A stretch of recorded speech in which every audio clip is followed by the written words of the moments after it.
Do you want to save a web page for offline reading in the Samsung Internet app on your Samsung phone? Well, here's how you can save a web page for offline reading in the Samsung Internet app on your phone. So let's dive into it. First, open up the Samsung Internet app. Now find the web page you want to save for offline reading. And then tap on three lines icon from the right corner. Next, tap on Add Page to. After that, tap Saved Pages, and this page is saved.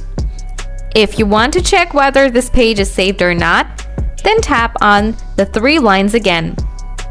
Now tap Saved Pages, and there it is. Just tap and read this page anywhere, anytime, in any situation.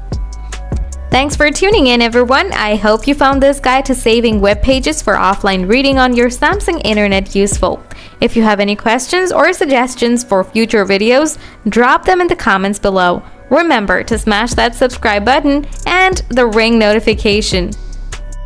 Remember to smash that subscribe button and ring the notification bell so you never miss out on our latest content. Happy reading!